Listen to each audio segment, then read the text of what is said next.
Bueno, pues seguimos en directo, 1:12 de la tarde, y les hablaba al comienzo del programa. Hoy es el 14 de junio, Día de la Memoria. Por tanto, desde el Foro por la Memoria Histórica de Sanlúcar, como siempre, bueno, pues se celebran una serie de actividades, ¿no?, para conmemorar este día. Esta misma mañana nuestras cámaras han estado en la ofrenda floral, en el Mirador de la Memoria, y bueno, pues ha sido una ofrenda muy emotiva porque este año pues ha viajado hasta Sanlúcar de Barrameda un exiliado que nos llega desde México, que va a estar aquí con nosotros dentro de un ratito. Les hablaba de él antes de irnos a publicidad, José Giral, y como les decimos, bueno, pues ha sido un momento muy emotivo. José Giral estará también con nosotros en el Círculo de Artesanos en una magnífica conferencia, y todo ello organizado, como les digo, por el Foro por la Memoria. Su vicepresidente, Eugenio Pérez Alcalá, está aquí con nosotros y vamos a hablar un rato con él, así que le vamos a dar la bienvenida. Muy buenas, Eugenio.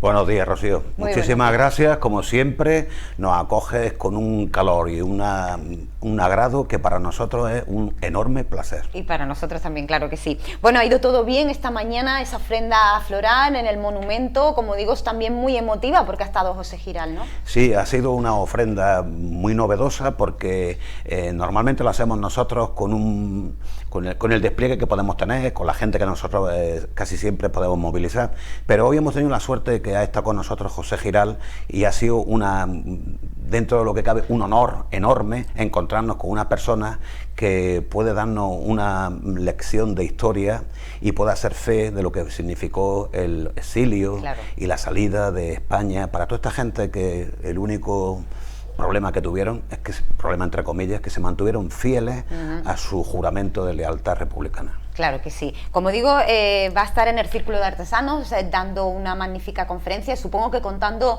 un poco su vida, su historia, ¿no? Efectivamente.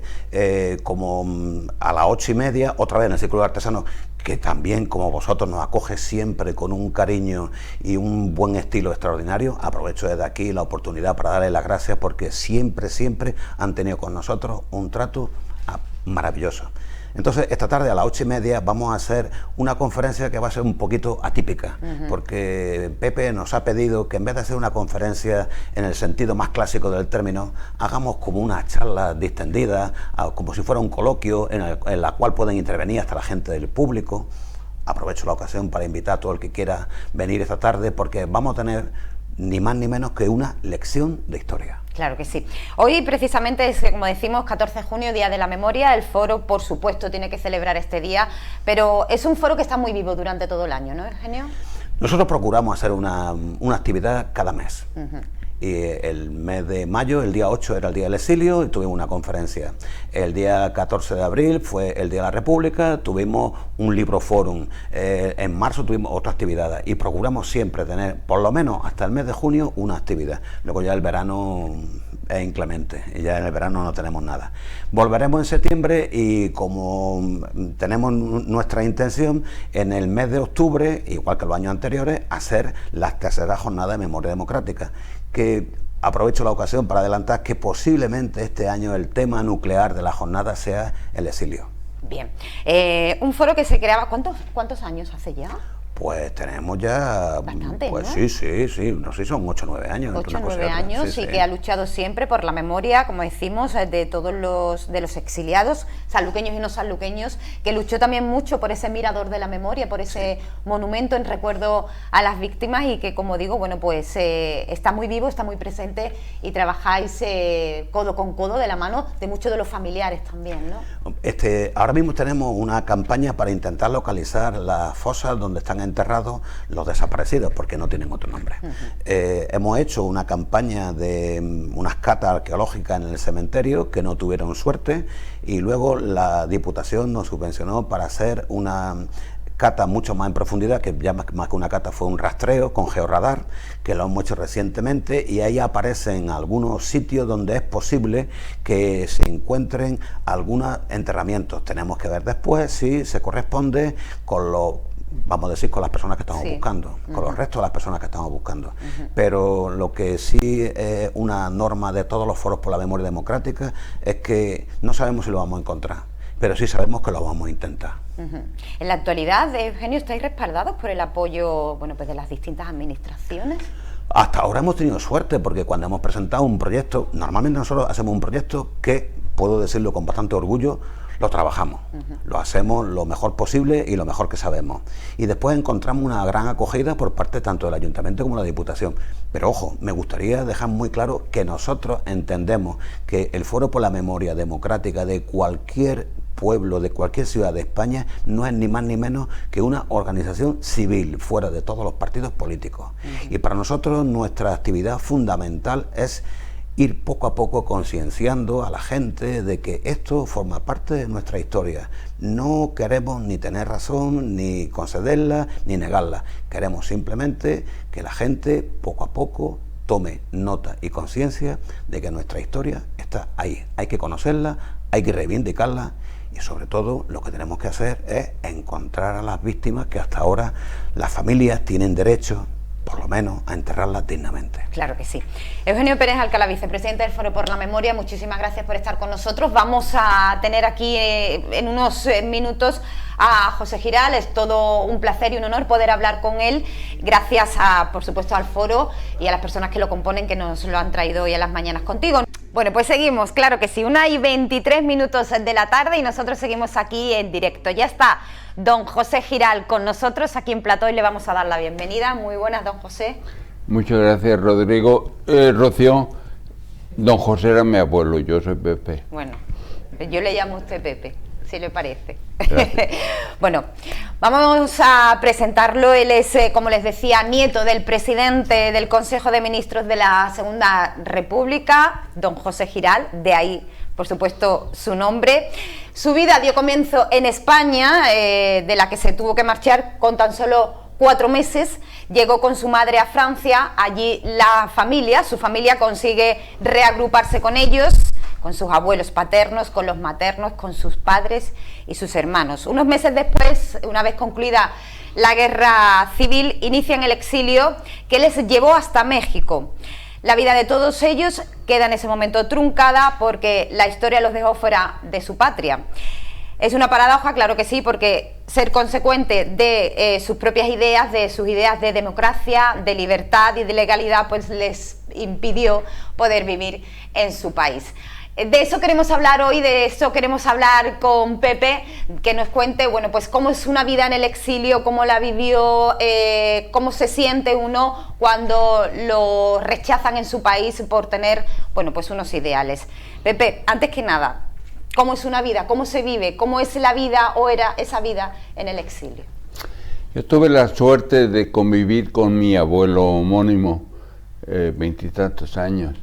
Y él me decía, yo tuve 3 carreras, la de farmacéutico y empresario, que me dejó dinero, la de político, que me dejó muchos sinsabores, y la de académico, que me dejó muchas alegrías.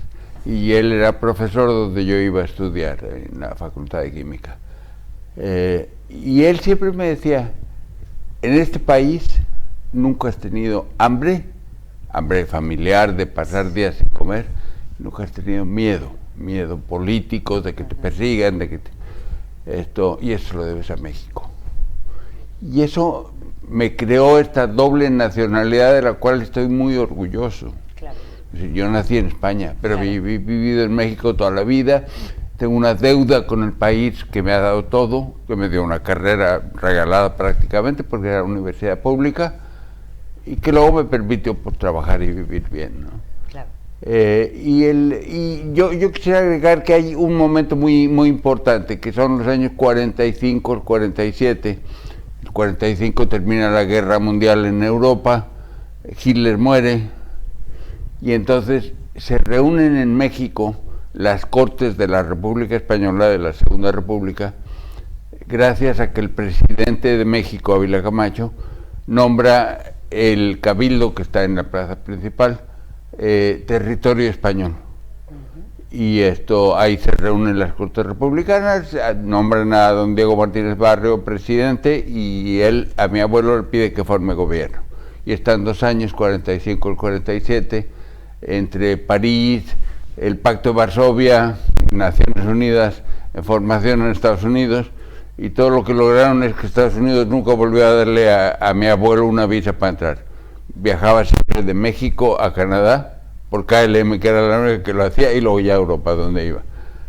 Y ese es un quiebre muy importante, porque hasta esa fecha, del 39 al 47, si quieres, había un caricaturista en un periódico en México que decía que los exiliados tenían este dedo muy gastado, porque este año se muere Franco y volvemos a España.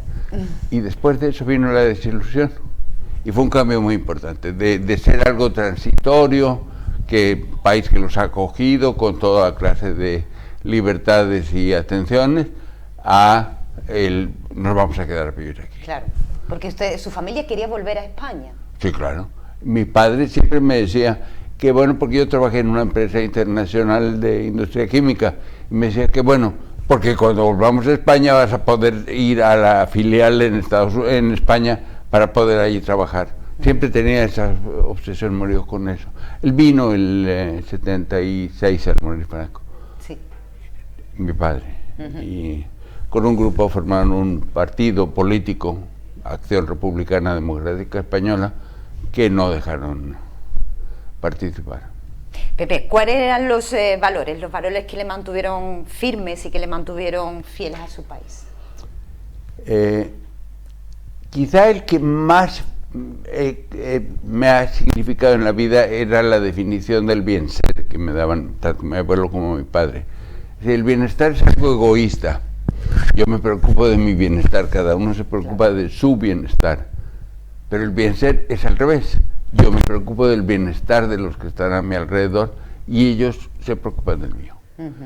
Y pues va a cumplir 85 años y me ha servido mucho, porque la gran mayoría, siempre ha habido alguna granuja que ha aprovechado, pero la gran mayoría ha correspondido. Y es una sensación muy bonita. Y eso dio mucha solidaridad. Yo recuerdo muy al principio, una vida muy austera, pero no nos faltaba nada.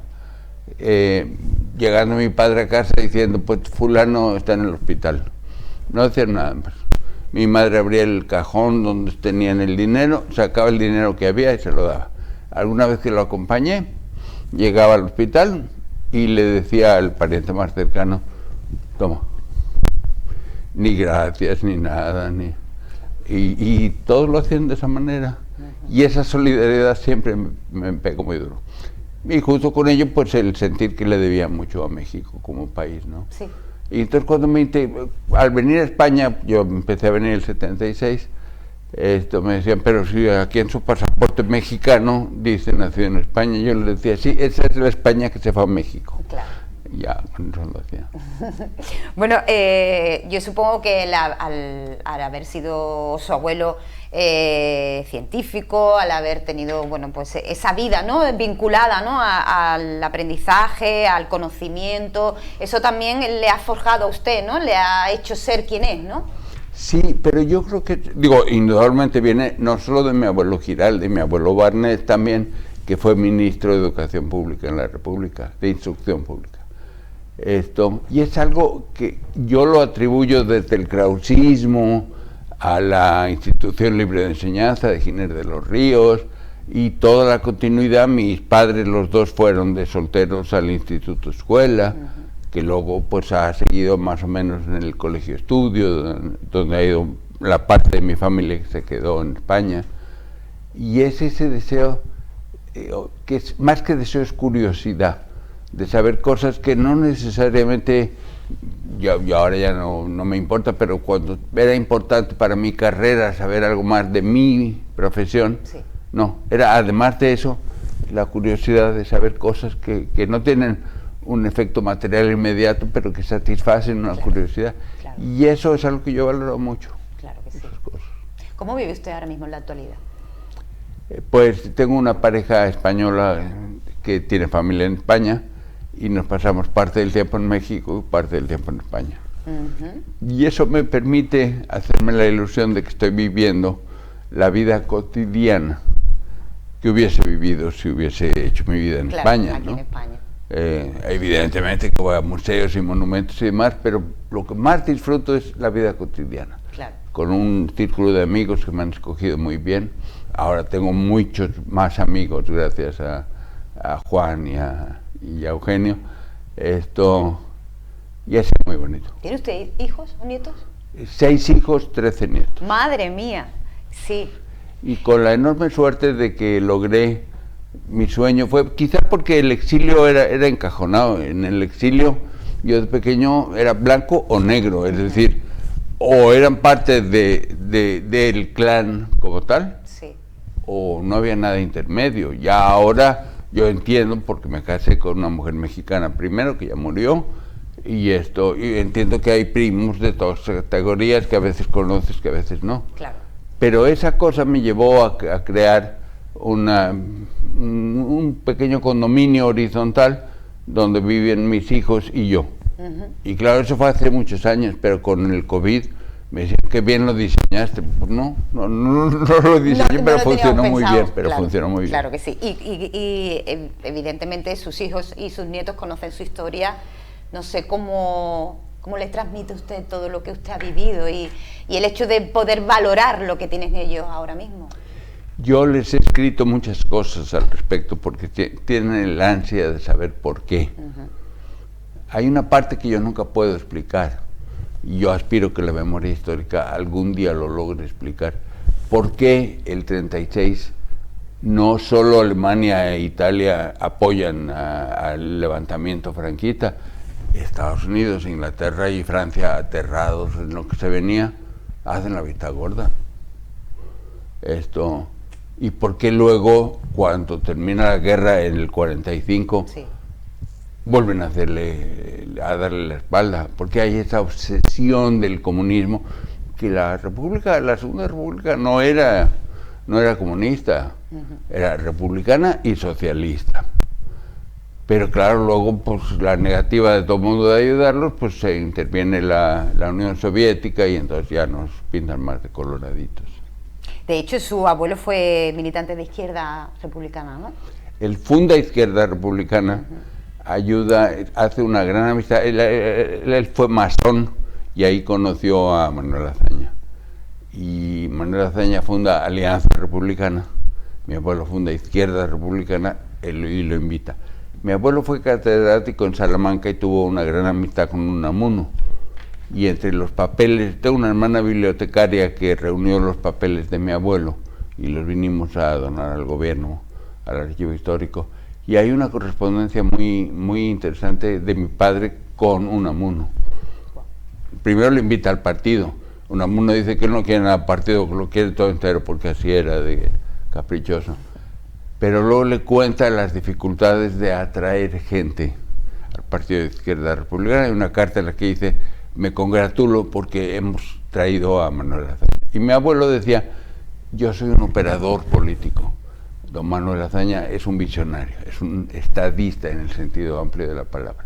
Y siempre estuvieron muy unidos. Don Pepe, no sé si es la primera vez que usted viene a Sanlúcar. No, ya he venido antes. Sí. Se me podría considerar un sanluqueño, aunque nací en Valencia. Estoy buscando a ver si aquí... ¿Y qué le atrae de nuestra ciudad? A ver, cuénteme. ¿Langostino? Seguro.